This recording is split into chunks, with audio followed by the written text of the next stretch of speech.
নমস্কার, কেমন আছেন সবাই? আশা করি সকলে খুব ভালো আছেন ও সুস্থ আছেন। আমার নতুন একটা ভিডিওতে সকলকে অনেক ওয়েলকাম। তো চলুন আজকে আমি একটা কিদুরি বা কুদরি যাই বলুন না কেন ওটারই একটা রেসিপি আপনাদের সাথে শেয়ার করব। তো ভিডিওটি শুরু করি। তো এখানে আমি কিছু কিঁদুরি নিয়ে নিয়েছিলাম বা কুদরি নিয়ে নিয়েছিলাম। তো সেগুলোকে দেখুন ভালো করে কেটে ধুয়ে পরিষ্কার করে নিয়েছি। আর এগুলোর মধ্যে যেগুলো পেকে যায় মানে ভেতরটা লাল হয়ে যায় সেগুলো আমি বাদ দিয়ে দিয়েছি। তো তার সাথে একটা আলুও আমি লম্বা করে টুকরো করে নিয়েছি। এই যে দেখুন এইগুলো কিন্তু আমি নিইনি, এইগুলো খেতে একদমই ভালো লাগে না, একটু টক হয়ে যায়, তাই এগুলো আমি ফেলে দেবো। এখন গ্যাসের ওভেনে একটা কড়াই বসিয়ে দিলাম। কড়াইটা খুব ভালো করে গরম করে প্রথমে দিয়ে দিয়েছি সর্ষের তেল। আজকের এই রান্নাটি আমি সর্ষের তেল দিয়েই করব। তেলটা গরম হয়ে গেলে এখানে দিয়েছি হাফ চামচ মতো গোটা জিরে। ফোড়নটা একটু ভাজা হয়ে গেলে, ফোড়ন থেকে একটু সুন্দর গন্ধ বেরিয়ে আসলে এখানে আমি দিয়ে দেব একটা ছোট্ট সাইজের পেঁয়াজ কুচি। পেঁয়াজটাকে দিয়েও একটু ভালো করে ভেজে নিতে হবে। আর তার সাথে দিয়ে দেব দুটো কাঁচা লঙ্কা। এইভাবে আমি ভেঙে কাঁচা লঙ্কাগুলো ব্যবহার করেছি। এখন পেঁয়াজ আর কাঁচা লঙ্কাটা খুব ভালো করে একটু ভেজে নিচ্ছি। বন্ধুরা, ওয়েদার চেঞ্জের কারণে আমার প্রচণ্ড ঠান্ডা লেগে গেছে, তাই ভয়েস ওভার দিতে একটু প্রবলেম হচ্ছে, প্লিজ আপনারা কিছু মনে করবেন না। তো চলুন বাকি রান্নাটা করে নিই। পেঁয়াজ আর কাঁচা লঙ্কাটা ভাজা হয়ে গেলে এখানে আমি দিয়েছি হাফ চামচ মতো বাটা মশলা। এই বাটা মশলাটা রেগুলার বাটা মশলা যেটা বাড়িতে করা থাকে সেটাই দিয়েছি। এখানে আছে আদা, পেঁয়াজ, রসুন, কাঁচা লঙ্কা, জিরে ধনের একটা পেস্ট, তো সেখান থেকে সামান্য একটু ব্যবহার করলাম।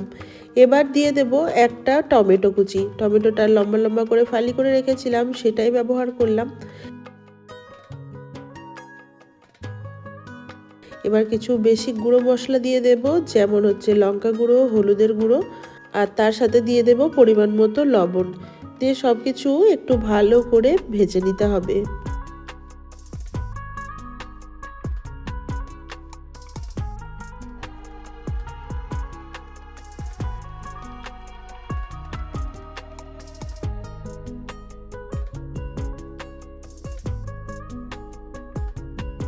মশলাটা খুব ভালো করে কষানো হয়ে গেলে, মশলা থেকে তেল ছাড়তে শুরু করলে এখানে আমি আগে থেকে কেটে ধুয়ে পরিষ্কার করে রাখা কিঁদুরি আর আলুটা অ্যাড করে দিলাম।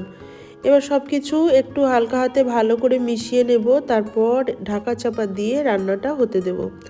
আজকের এই রান্নাতে আমি কোনো রকম জল ব্যবহার করব না।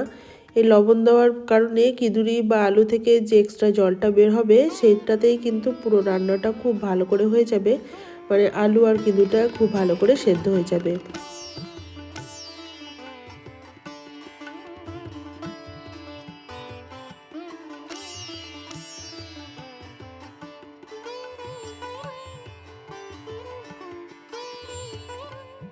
তো দেখুন ঢাকা চাপা দিয়ে কিছুক্ষণ রান্না করে নিয়েছি।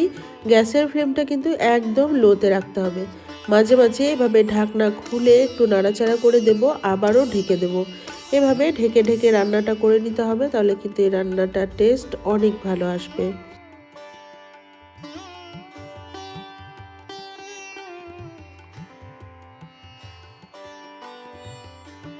এভাবে ঢাকা চাপা দিয়ে রান্নাটা আমি করে নিয়েছি। আমার রান্নাটা প্রায় হয়ে এসছে, সব কিছু খুব ভালো মতো সেদ্ধও হয়ে গেছে।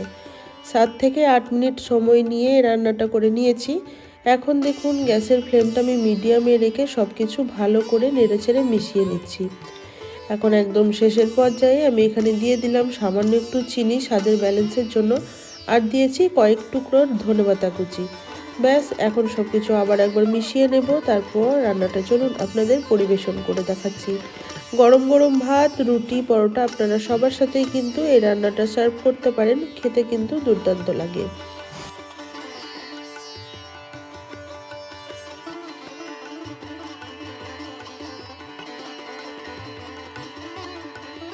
কুদরি তো অনেকভাবেই রান্না করে খেয়েছেন, প্লিজ আমার মতো করে এভাবে একবার ট্রাই করে দেখবেন। আশা করি নিরাশ হবেন না, খেতে কিন্তু দুর্দান্ত হয়েছিল। তো চলুন আজকের মতো ভিডিওটি এখানেই শেষ করব। বন্ধুরা, কেমন লাগলো আমার আজকের এই ছোট্ট ভিডিওটি আপনাদের অবশ্যই একটা কমেন্ট করে জানাবেন। ভালো লাগলে একটা লাইক করবেন। সকলে ভালো থাকবেন, সুস্থ থাকবেন। আবারও দেখা হবে নেক্সট কোনো ব্লগ বা ভিডিওর সাথে। আর নতুন বন্ধু কোনো এসে থাকলে অবশ্যই চ্যানেলটিকে সাবস্ক্রাইব করে বেল বাটনটা অল করে দেবেন, যাতে যখনই আমি কোনো ভিডিও আপলোড করি আপনাদের কাছে নোটিফিকেশন খুব সহজেই পৌঁছে যায়। সকলে ভালো থাকবেন, সুস্থ থাকবেন। আবারও দেখা হবে নেক্সট কোনো ব্লগ বা ভিডিওর সাথে। আজকের মতো এই পর্যন্তই বন্ধুরা, টাটা।